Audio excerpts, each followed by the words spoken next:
مسا الورد والفل يا معلم، جبت لكم الطلب اللي موصين عليه.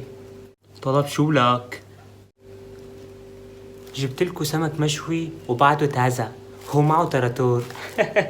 شو جايب لكم؟ عم بمزح معكم، جايب لكم فطاير.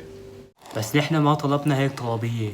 معناتها الزلمة اعطاني عنوان غلط، على فكرة هي مو أول مرة يغلط فيها، هي ممكن يكون تاني مرة أو ثالث مرة، بسبب أنا عرفت الشغلة كلها. فطاير؟ يلا بخاطركم.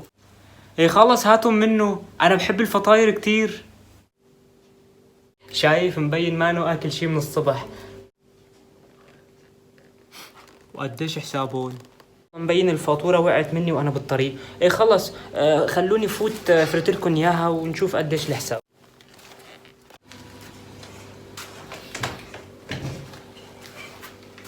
خلص على السريع عوام.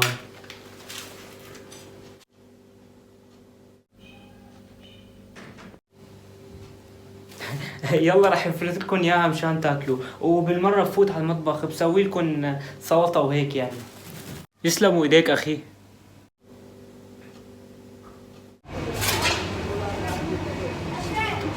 متأكد يا سيدي انه ما حدا رح يعرف انه نحن شرطة؟ ايه ما حدا رح يعرف، بس انت سكر تمك. ايه اخي عاكف؟ ايه سيدي؟ هني عددهم 5. ايه بس انتبه، معهم اسلحة. انا هلا رح اطلع. مبين هذا الاكل اجا بوقته. ايوه. الو، انتبهوا اخي، هداك اللي معكن شرطي. شو؟ شرطي؟ شرطي؟ كان قلبي حاسسني. ان شاء الله يكون الاكل عجبكم، بتمنى تشرفونا بالفرع الجديد. ها؟ لوين يا حضرة الشرطي؟ اكيد اني محاوطين المكان كله هلا، انتو خدعتوني، قلتوا انه ما في دم. عرفوا اني شرطي، انتبهوا منيح.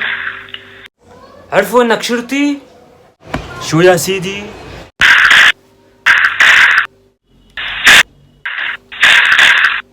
شلون ننسحب يا سيدي؟ ما بيصير نترك عاكف لحاله. انا ما رح اترك عاكف هيك سيدي، ما كان هيك الترتيب، كان بس بدنا نعرف عددهم. خود يا سامر هذا السلاح وقوس معنا. ما بقدر. اسمع لقلك، اذا انت مو معنا معناتها انت علينا.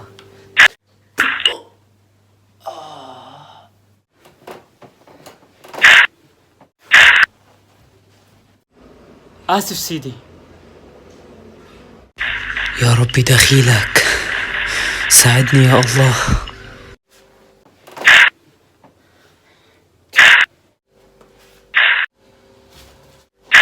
لا تخلوا حدا عايش. اخي عاكف انا جاي. بالتا انتبه. بالتا بالتا بالتا.